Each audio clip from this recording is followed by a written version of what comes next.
Que solo es miércoles. José Antonio Alarcón, solo es miércoles, ¿no me he equivocado? Pues sí, No, hoy es miércoles, creo, efectivamente. Mañana día de la Legión, ¿eh? Día importante.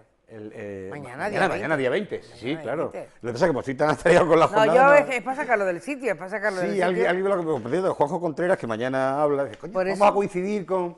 pero no sé a qué hora es el acto central de la Legión, la verdad es que no lo ahora sé. mismo no te lo puedo decir, pero tampoco lo sé yo. Yo lo Bueno, he hecho un poco para desviarte pero cuando de la planificamos historia. estas cosas no pensamos, no habíamos pensado efectivamente que era, coincidíamos con el aniversario de la Legión, sí.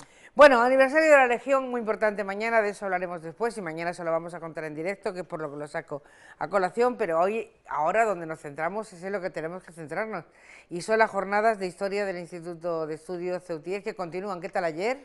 Muy bien, pues comenzamos con normalidad, estuvo bien de público y las dos conferencias fueron magníficas. Eh, bueno, José Luis ya lo conocemos, además Estuvo aquí como con siempre mejora nosotros. sus imágenes, bueno, nos hizo una descripción pues de la vida cotidiana, de la vida de la ciudad en el año 1918, ¿no? Y bueno, pues Santiago, yo era la primera vez que lo escuchaba Santiago Domínguez, me pareció muy interesante su conferencia, es un experto en temas militares y bueno, pues nos ayudó un poco a desgranar la figura de Gómez Jordana, que a pesar de su enorme interés, sigue siendo una figura historiográficamente un tanto desconocida, ¿no? Es que a él le pido doble papel, que venga a hablar de su libro y que además me haga el Y de los resumen. demás. No en vano es el decano de la sección de historia del Instituto de Estudios, pero tampoco si no lo fuera también se lo haría, le haría la Muy misma bien. trampa, ya te aseguro. ¿Con quién estoy hablando? Buenas tardes. ¿A Buenas quién le digo tardes. buenas tardes? Pues a ¿Ves? Joan Ahora Alberich, este es su papel, a ver. a Joan Alberich, que hoy nos acompaña, ha tenido la amabilidad de venir desde Tarragona, que ahora es profesor en la Universidad Rovira y Virgili de Tarragona. Él es doctor en geografía, es un experto en geografía del turismo, del transporte, pero además es un experto en el ferrocarril. Lleva muchos años trabajando en el tema ferroviario y bueno, yo ya tuve ocasión, porque él ha estado en otra ocasión, ya en el año 2005, que hicimos una jornada, se llama Barcos, Infraestructura, ¿no? Las octavas jornadas de historia.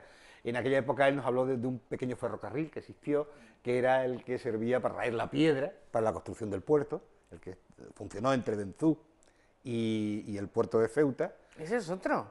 Claro, ese fue el primero que se construyó de Ceuta. Bueno, ahora te lo puedo contar mejor que Ahora yo. me lo va a contar. En 1909, el primero que se inaugura, y su libro recogía, junto con Vidal, recogían pues un poco la historia de todos los ferrocarriles que España tuvo en el norte de África, ¿no? Hablemos de tu libro. Joan, buenas tardes. Muchísimas gracias. ¿Por qué te gustan tanto los ferrocarriles? Porque Bueno, cuando uno le dedica tanto tiempo a investigar y a trabajar sobre ellos será porque algo hay, ¿no? bueno, yo creo que es un tema que engancha, ¿no? Estéticamente, visualmente, y cuando empiezas a buscar la historia, pues encuentras que es el hilo conductor de muchas otras pequeñas historias, ¿no? Sociales, culturales, económicas, y bueno, creo que es un buen hilo para ir tirando de la historia.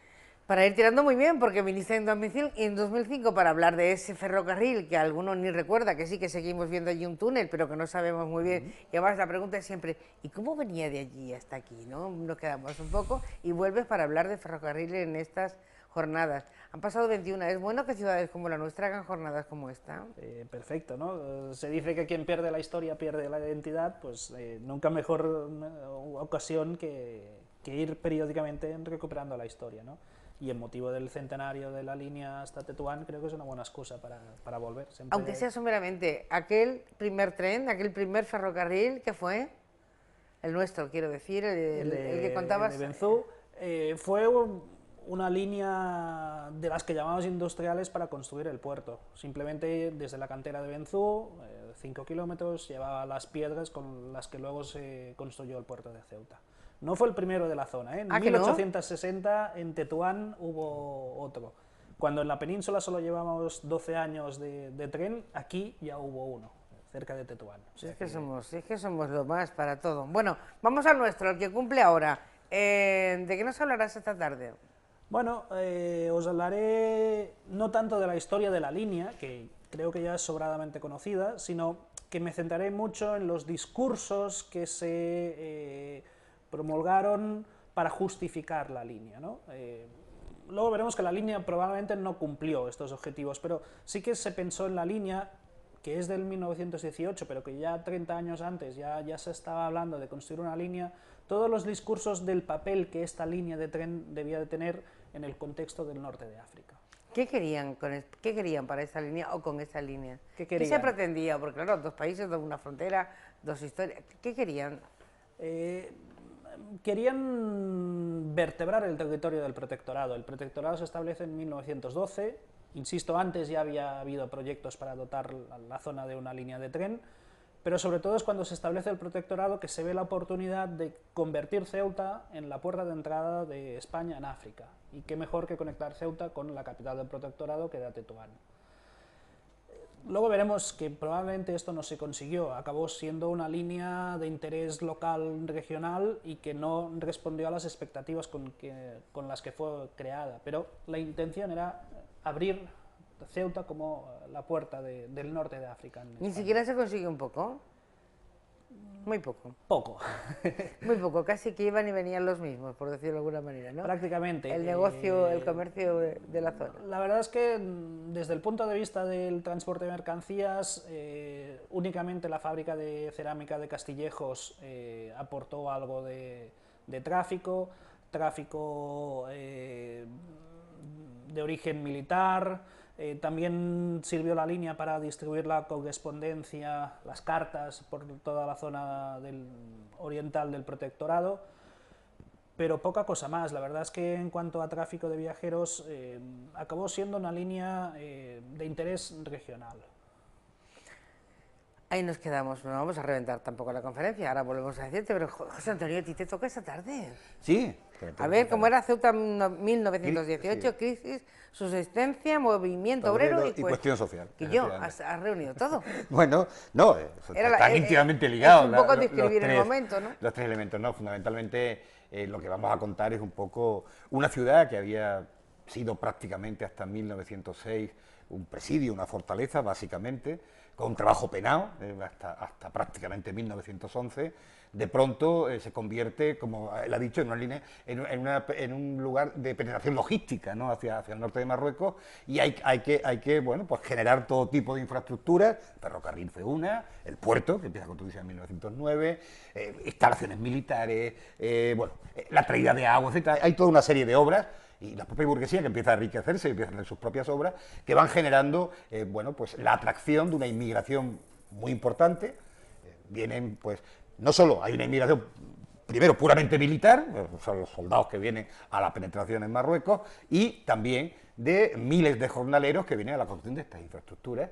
De pronto la ciudad, pues una ciudad que había tenido apenas 10.000 habitantes, 10.000 y pico en 1906, pues se ve desbordada, en 1920 tiene ya 36.000 habitantes, ¿no? Y es incapaz de absorber a toda esa masa obrera, y vamos a generar una ciudad muy dura en lo social, ¿no?, con chabolismo, y esa crisis, ¿no?, se va a extremar. Las condiciones ya eran duras de por sí, por una serie de condiciones, lo que he llamado el capitalismo de contrata. En Ceuta no hay un capitalismo productivo, sino un capitalismo basado en la contrata de grandes obras, con lo cual hay que disputar la plusvalía al obrero o la calidad de los materiales. Normalmente, bueno, dependía, pero fundamentalmente la disputa de la plusvalía. Evidentemente no hay viviendas, y las que hay son carísimas, por lo tanto hay que vivir en chabolas, no hay higiene, no hay instalaciones sanitarias suficientes, no hay colegios suficientes, no hay educación. Es decir, pues, se van a construir grandes barriadas barraquistas donde la gente va a vivir hasta los años 30 en muy duras condiciones, ¿no? En ese sentido, imagínate esa situación, pues, en la crisis de 1917. De pronto el país empieza a vender todo lo que tiene, la carestía, los productos pues no se encuentran, no hay abastecimiento de harina, no hay abastecimiento de prácticas, no hay carbón, no hay... Y eso pues extrema y hace que ese movimiento obrero que se empieza a concentrarse en Ceuta tome conciencia. Todavía no son las grandes centrales, ni UGT ni CNT tiene actividad en Ceuta, son organizaciones espontáneas que van surgiendo, luego algunas terminarán ingresando en UGT-CNT más adelante, a finales de los años 20, principios de los 30, y bueno, pues esta historia es la que vamos a contar, cómo surgen esas organizaciones, cuáles son los primeros conflictos. En ese año, en 1919, tenemos 5 conflictos huelguísticos, una huelga general, una huelga portuaria que dura bastantes días, porque tiene que ver con todo ese problema que surge con la subsistencia y con los problemas sociales que la ciudad va a vivir. Bueno, esto es un poco... Esto es un poco lo que voy a contar esta tarde. A grosso modo lo que voy a contar. ¿Y el ferrocarril mejora, provoca la situación? ¿Quién interviene? Bueno, la llegada enlazando con lo que comentaba, es una de estas grandes obras de infraestructuras, ¿no?, que que la ciudad proyecta, juntamente con el puerto, juntamente con otras infraestructuras, ¿no? Ayuda a crear esta masa crítica obrera. Tengamos en cuenta que las obras empiezan en 1915, duran hasta 1918, con grandes problemas, etcétera, etcétera, y que requirió, lógicamente, con los medios de la época, un gran número de trabajadores. Pues esta tarde mucho más en la Biblioteca Pública del Estado, con esta jornada de historia de Ceuta, desde las 6:30. Hoy empezamos a las 6:30 de la tarde, en la sala La primera a las 6:30 y la segunda a las 8. Hay un pequeño descanso en medio. Hay un kick en medio que yo aprovecho para hablar con José Antonio. Como ayer que lo volvió con, pero bueno, esta es una broma, pero es verdad. Es una broma, pero es cierto. Bueno, que tienen la cita allí, que no se la pierdan, porque esto ya decía José Antonio hace unos días, el que quiera créditos, pues se inscribe, y el que solo quiera oír, ver, informarse, conocer, pues aparece, se lo pasa bien y ya está. y se lo pasa genial. Joan, muchas gracias por compartir con nosotros este tiempo. Mañana hablamos, mañana volvemos a hablar de esto. Mañana, si no pasa nada, volvemos a vernos en el paseo. Como siempre les digo, gracias por estar al otro lado. Adiós. La verdad es que...